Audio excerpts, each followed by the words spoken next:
Oke guys, jumpa lagi di channel Herdinama. Sebelumnya jangan lupa subscribe, like, komen, dan share. Agar tidak gagal paham, tonton videonya sampai habis. Terima kasih. Sehingga kalau teman-teman baca kisah para sahabat, orang tuh makin sering menangis, makin sering tafakur, makin dalam ilmu hikmahnya.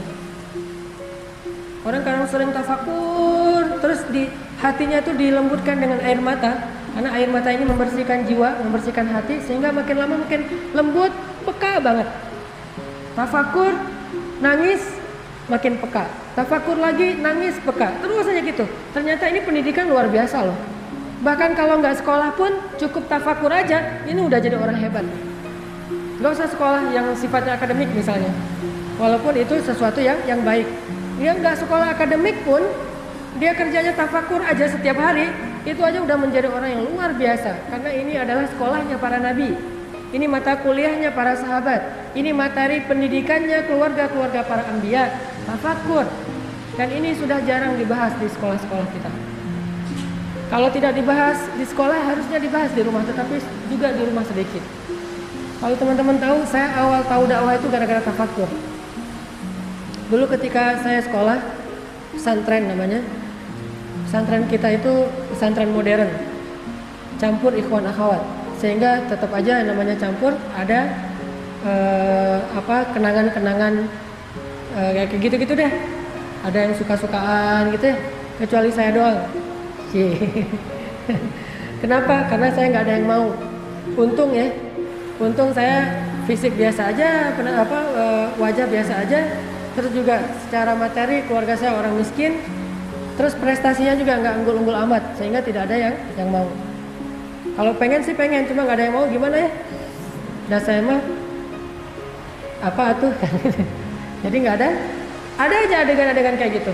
Belum lagi nanti pesantren kita itu pernah menjadi pesantren yang ikut lomba band, malah salah satu band yang cukup terkenal di Aceh tuh dari pesantren. Biasanya anak band mah dari SMA, ini mah dari pesantren. Dulu lagunya tuh lagu-lagu yang agak-agak underground. Jadi pesantren lagunya underground. Tapi macam-macam, ada yang seleranya dangdut aja, kuc-kuc hotahe. Ada yang underground, ada yang pop, Westlife dulu mah masih masa-masa Boyzone, The Moved, gitu-gitu deh. Ini pesantren. Kalau saya karena senang reggae, Bob Marley. Jadi lagu-lagunya tuh lagu-lagu reggae. Sampai akhirnya, dan waktu itu udah ada Raihan, Hijaz, lagu-lagu nasyid. Kita mah nggak suka lagu-lagu nasyid. Dianggap cemen. Sampai akhirnya suatu hari ketika lagi liburan sekolah, saya lagi main bola di depan masjid. Masjid di Aceh itu kan halamannya luas-luas tuh. Kita bisa main bola di depan masjid. Ternyata di masjid itu lagi ada jamaah tabligh khuruj di situ. Kan jamaah tabligh mah khuruj antar masjid ke masjid ya, 3 hari, 40 hari gitu. Ada jamaah dari Pakistan lagi khuruj di masjid saya di Banda Aceh. Pas kita lagi main bola, pas istirahat habis main bolanya habis asar, mendekati maghrib kita istirahat, dipanggil sama salah satu amir jamaah dari Pakistan yang lagi khuruj di situ. Sini gitu, pakai bahasa Inggris. Come here. Akhirnya saya datang, duduk di sebelah dia senyumin aja, senyum orang soleh. Dari senyumnya aja udah nambah iman ya. Kalau senyum kita kan mematikan, ini senyumnya menghidupkan. Ada orang yang senyum mematikan hati, ada orang yang senyumnya menghidupkan hati. Makanya cewek-cewek kalau nggak posting, senyumlah yang menghidupkan hati. Senyumnya ditutup dengan cadar, jadi nggak kelihatan. Kalau senyum kita berlebihan malah mematikan hati orang yang melihat. Ini orang soleh senyum ke saya, jadi saya kayak dapat ilham, dapat hidayah gitu. Oh, orang soleh ya gitu. Jadi orang yang di pesantren nggak tahu apa-apa tentang agama, hanya belajar teori saja. Saya tahu fikih sholat, saya tahu fikih puasa dan seterusnya, belajar fikih, tetapi tidak punya semangat yang baik. Tidak menjadi orang yang soleh, yang berimbang dengan ilmunya. Sampai amir atau pemimpin jamaah ini bilang ke saya sambil nunjuk ke langit. What's that in Indonesian? Apa itu dalam bahasa Indonesia, kata dia. Saya bilang langit. Kata dia, langit Allah cipta. Tunjuk ke pohon. Saya bilang, pohon Allah cipta, kata dia. Dia cuma tahu bahasa Indonesia Allah cipta aja. Terus dia tunjuk, ada sapi yang lagi merumput di depan masjid. Itu sapi Allah cipta. Gitu aja terus. Setengah jam Allah cipta. Terus Allah cipta. Tapi setelah Allah cipta, saya ngerasa ada sesuatu yang beda di dalam jiwa saya. Jadi kayak orang yang baru sadar dan baru bangun dari tidur. Itu luar biasa. Kerasa banget di hati kita. Ini namanya fiqhul qulub. Pemahaman yang paling baik itu dirasa di hati, bukan hanya difahami dengan logika. Dan itulah yang disebut dengan fikih dalam Islam. Dan itu tidak akan didapatkan kecuali dengan cara-cara yang Allah ajarkan. Diajarkan oleh orang-orang ahli hikmah. Materinya adalah kebesaran-kebesaran Allah dan akan sampai ke dalam hati. Bukan menambah wawasan. Wawasan apa? Orang saya juga udah tahu. Langit, orang saya yang ngasih tahu. Pohon, sapi, batu, segala macam, gunung, karena rumah saya itu dekat laut, dekat gunung. Jadi kita nggak bolang banget. Jadi anak kalau saya nonton si bolang tuh kayak nonton masa kecil saya. Kadang di laut, kadang di gunung. Kalau kita haus tinggal pergi ke kebun wakaf. Di Aceh tuh banyak kebun wakaf. Tinggal petik aja buah kelapa. Petik, manjat, petik sendiri, kupas sendiri. Banyak anak Aceh tuh ngupas kelapa itu nggak pakai golok. Ngupas kelapa pakai gigi. Kelapa muda dikupas pakai gigi, kayak ngupas mangga. Makanya kita nggak pernah ke dokter gigi, copot sendiri gitu. Langsung ngupas pakai gigi, terus digeprok gitu, udah aja minum air kelapa. Pokoknya si bolang banget lah. Jadi dekat laut, dekat gunung, gunungnya kelihatan, lautnya kelihatan. Tanya, laut, saya bilang Allah cipta. Karang Allah cipta, gunung Allah cipta, awan Allah cipta, dan seterusnya. Lama-lama jadi kayak nambah iman sendiri gara-gara kalimat Allah cipta. Dia mengajarkan saya tafakkur. Akhirnya sejak saat itu saya mulai rutin khuruj, ikut jamaah tabligh. Namanya khuruj pelajar, setiap bulan 3 hari. Setiap bulan khuruj. Sampai di Mesir saya masih khuruj. Baru saya berhenti khuruj, walaupun tetap berteman dengan teman-teman jamaah tabligh, tetap respect dengan dakwah mereka, gara-gara ada insiden di Mesir. Bukan insiden dimarahin orang. Kalau insiden dimarahin orang udah sering lah. Namanya tabligh ya, biasa dimarahin orang. Ngapain kamu sini segala macam. Masya Allah gitu aja, kita mah nggak ngelawan nih. Baru ada insiden yang buat saya berhenti itu apa? Saya lagi bayan. Saya di Mesir itu kelas tahun kedua lah, semester 3. Tahun kedua di Al-Azhar. Saya bayangkan di tabligh mah kalau lagi di masjid ada namanya bayan, ceramah di depan. Saya bayan 1 jam. Setelah selesai bayan ada seorang bapak-bapak salaman sama saya. Assalamualaikum, waalaikumsalam. Dia ternyata tadi itu duduk di depan saya. Siapa namanya? Saya sebutin. Dari mana? Dari Indonesia. Oh, belajar di mana? Di Al-Azhar, saya bilang. Kata beliau, saya ini ngajar di Al-Azhar, profesor kamu. Wah, ternyata yang dengar bayan saya adalah dosen saya sendiri, cuman beda semester gitu. Dosen tafsir Al-Quran semester terakhir. Yang nanti saya akan ketemu beliau. Kalau nanti udah semester terakhir. Saya itu dosen kamu di Al-Azhar. Nih ya, kamu tuh tadi pas bayan banyak salah. Kata dia. Aduh, banyak informasi yang keliru, banyak hadis-hadis yang gak kayak gitu, banyak tafsiran yang keliru dan seterusnya. Oh gitu Prof, maaf saya nggak tahu segala macam. Makanya kalau kamu mau belajar, udah aja nggak apa-apa kamu khuruj, nggak apa-apa kamu berdakwah, tetapi jangan bayan dulu, karena bayan itu menyampaikan ilmu. Kalau nggak paham bisa membahayakan orang yang mendengar. Akhirnya saya minta maaf, dan sejak saat itu saya tidak berani lagi untuk bayan. Mulai saya belajar ke gerakan Ikhwanul Muslimin. Saya tinggal di pelosok yang banyak tokoh-tokoh ikhwannya. Salah satu guru ikhwan saya, Profesor Dr. Abdurrahman Uwais, meninggal dalam kudeta militer di Mesir, dan mudah-mudahan mendapatkan pahala syahid. Dan foto beliau tersebar di koran, saya tahunya di Indonesia beliau ditembak. Dan itu orang soleh banget, udah soleh baik lah gitu. Setiap beliau nggak pernah mengambil gajinya di kampus. Diambil sih 1.000 pon, tetapi setelah diambil langsung dibagi-bagi kepada mahasiswa. Saya sering dibagikan gaji beliau. Tanya, kalau udah gajian langsung pergi ke kos-kosan mahasiswa Indonesia, nanya, anak-anakku udah pada beli buku belum? Belum Prof gitu. Ini beli buku, udah aja dibagi-bagi untuk beli buku kuliah. Udah pada bayar uang kuliah belum? Belum, bayarin kalau yang nggak dapat beasiswa. Bulan ini udah belanja beras belum? Atau gandum atau apa? Kita mah pasti jawabannya belum, namanya mahasiswa ya, belum aja. Masalahnya belum aja semuanya. Untung si dokternya nggak kok belum aja nih jawabannya. Kasih aja setiap bulan tuh habis gaji beliau 1.000 pound untuk membiayai kita-kita. Dan beliau hidupnya dari kebun. Dan setiap panen pasti datang bawa berkarung-karung hasil panen adas, kemudian gandum segala macam dibawa untuk mahasiswa. Ada yang zakat, ada yang sedekah, ada yang hadiah. Orang yang solehnya luar biasa. Saya kenal banget dengan beliau. Tidak sombong sama sekali. Rajin menabung. dan tidak sombong. Intinya teman-teman, saya sendiri ngerasa bahwa tafakur itulah yang mengantarkan saya kepada dakwah. Sehingga tafakur ini menjadi salah satu di antara amalan yang saya rasa cepat sekali menambah keimanan. Dan itu juga yang dilakukan oleh para sahabat. Salah satunya adalah yang paling senang tafakur itu Abu Bakar As-Siddiq. Itu hobinya tafakur banget. Sehingga karena Abu Bakar ini orang yang sangat rajin tafakur dan berkorban yang paling banyak untuk agama Allah, Allah kasih dia hikmah yang lebih dibandingkan sahabat yang lain.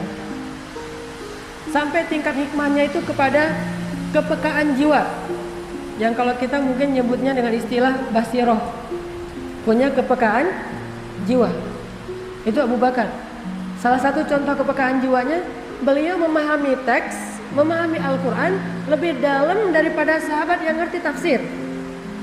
Makanya saya bilang, belajar Al-Quran jangan hanya membaca teks, jangan hanya membaca tafsir, jangan hanya membaca syarah hadis, tapi tafakur juga. Karena ketika kita udah tafakur, kita akan memahami itu lebih dalam daripada orang yang ahli secara wawasan dan teori. Abu Bakar membuktikan itu. Contohnya ketika turun ayat Al-yawma akmaltu lakum dinakum wa atmamtu alaikum ni'mati wa raditu lakumul islam madina. Idza jaa nasrullahi wal fath wa ra'aitan nasa yadkhuluna fi dinillahi afwaja. Ketika ayat ini turun, ayat tentang sempurnanya agama, sudah lengkap semua syariat, maka semua para sahabat itu bertakbir karena bahagia. Allahu Akbar, Allahu Akbar, agama sudah sempurna, syariat sudah utuh, syariat sudah lengkap, bertakbir semuanya, kecuali Abu Bakar menangis. Mereka mengira ayat ini adalah ayat berita gembira, agama sudah sempurna, akan dimenangkan oleh Allah. Berarti ini ayat berita gembira, mereka bertakbir. Sedangkan Abu Bakar menangis. Lalu orang-orang bertanya, "Ma yubkika ya Abu Bakar? Kenapa engkau menangis wahai Abu Bakar?" Abu Bakar mengatakan, memang ini adalah ayat berita gembira. Tetapi di sisi yang lain, ketika Allah sudah menyempurnakan agamanya, berarti tugas Nabi sudah selesai. Dan jika tugas Nabi sudah selesai, berarti sebentar lagi Nabi akan kembali kepada Tuhannya dan akan berpisah dengan kita. Baru para sahabat menangis semuanya. Jadi loadingnya beda. Kalau Abu Bakar tuh nggak ada buffering, cepat gitu. Kenapa nggak ada bufferingnya? Loadingnya cepat karena beliau punya kepekaan jiwa yang lebih dan memahami teks lebih dalam daripada orang ahli tafsir. Ibnu Abbas saja nggak sepaham itu. Padahal Ibnu Abbas ini hibrul ummah, ahli Al-Quran.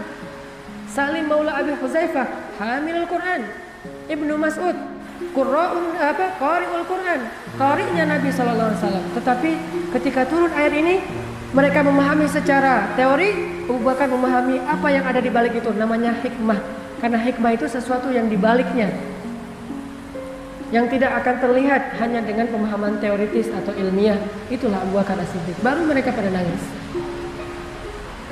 Gitu juga ketika turun ayat idza jaa nasrullahi wal fath. Saat saat Fathu Makkah. Ketika Fathu Makkah, semua orang waraitan nas yadkhuluna fi dinillahi afwaja. Orang berbondong-bondong masuk Islam. Bahkan yang dulunya memusuhi Islam sekarang menjadi pembela Islam seperti Ikrimah, seperti Sofwan, seperti Suhail. Banyak orang-orang yang benci pada Islam sekarang menjadi pemeluk Islam. Sehingga seolah-olah dakwah ini sudah berada di puncaknya, sudah menang. Maka Abu Bakar pun menangis. Orang-orang bertanya lagi, ya Abu Bakar, bukankah hari ini hari bahagia? Ketika manusia berbondong-bondong masuk Islam dan dakwah kita sudah dimenangkan, kenapa engkau menangis? Kata Abu Bakar, ma ba'dal kamali illa nuqsan. Tidak ada yang terjadi setelah kesempurnaan kecuali kekurangan. Artinya kalau udah sampai di puncak, maka yang setelahnya adalah penurunan. Dia bisa melihat sesuatu yang setelahnya. Kalau kita masih belum di puncak, berarti ini akan naik terus nih. Tapi kalau udah di puncak, yang setelahnya adalah turunan. Maka tidak ada setelah hari ini yang penuh dengan kesempurnaan kecuali kekurangan. Dan apa yang dimaksud dengan kekurangan? Yang pertama, kekurangan itu adalah kita akan ditinggalkan oleh Rasulullah SAW.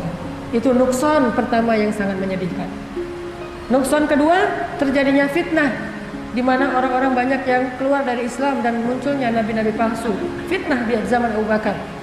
Tetapi di balik semua itu tetap menunjukkan bahwa punya firasat yang dalam. Karena Abu Bakar ini orang yang suka tafakur, dan dengan tafakur itu Allah melembutkan jiwanya sehingga Abu Bakar dikenal dengan orang yang istilahnya raqiqul qulub, raqiqul qalb, orang yang hatinya lembut sekali, peka banget.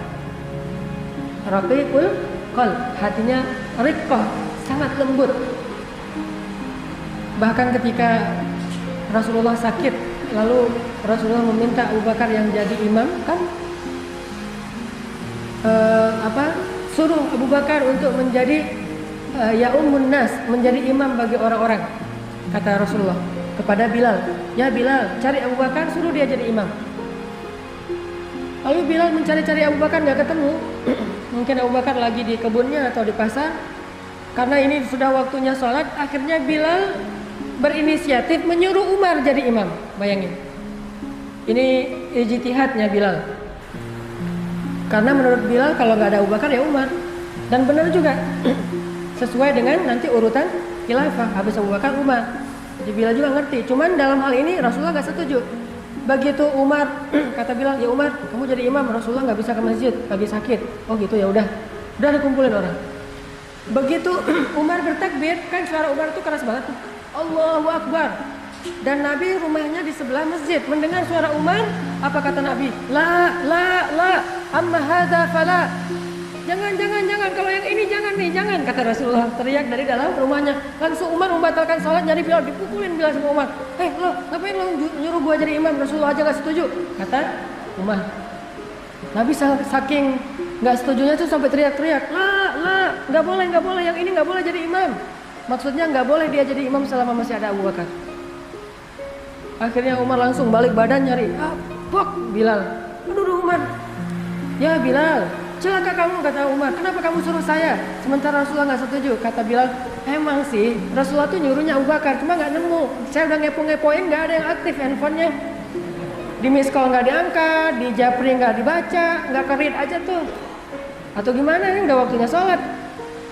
Akhirnya semuanya pada dikerahkan nyari-nyari Abu Bakar. Pas Abu Bakar datang, baru Abu Bakar menjadi imam dan Rasulullah diam, setuju dengan keimaman Abu Bakar. Nah, ketika Rasulullah menyuruh Abu Bakar jadi imam, Aisyah protes. Karena Aisyah itu anaknya sendiri, anaknya Abu Bakar, protes. Ya Rasulullah, suruh orang lain, jangan Abu Bakar. Sesungguhnya Abu Bakar itu orang yang lembut sekali hatinya. Kalau dia jadi imam, saya khawatir lebih banyak menangisnya daripada bacaannya. Bayangin, baru Bismillahirrahmanirrahim, Alhamdulillahirabbil alamin, udah aja nangis. Ini kapan selesainya nih, nangis melulu. Karena Abu Bakar itu kalau baca Quran, satu ayat baca, nangisnya kayak udah baca satu lembar. Baca lagi satu ayat, nangisnya lama seperti baca satu lembar. Nangis saja karena hatinya lembut dan dia paham sesuatu yang tidak difahami secara teori, tafakur. Sampai pada waktu subuh, setelah setelah Rasulullah selesai sholat, Rasulullah berdiri di atas mimbar. Ini hari subuh terakhir Rasulullah sebelum wafat. Itu hari terakhirnya Rasulullah di muka bumi. Rasulullah berdiri dalam keadaan lemah, keringetan, lagi meriang berat, dan itu sakit keras beliau memaksakan berdiri. Dan Nabi mengatakan, wahai kaum muslimin, sesungguhnya ada seorang hamba Allah yang diberikan pilihan oleh Allah antara kembali kepada kekasihnya atau tetap bersama keluarganya. Maka hamba itu pun memilih untuk kembali kepada kekasihnya karena dia rindu kepada kekasihnya. Langsung Abu Bakar yang duduk di depan mimbar nangis. Umar terus menoleh Abu Bakar. Abu Bakar, ngapain nangis? Bisa aja itu yang dimaksud adalah Bani Israel, laki-laki itu adalah Bani Israel. Jadi Umar memahami Nabi lagi berkisah nih.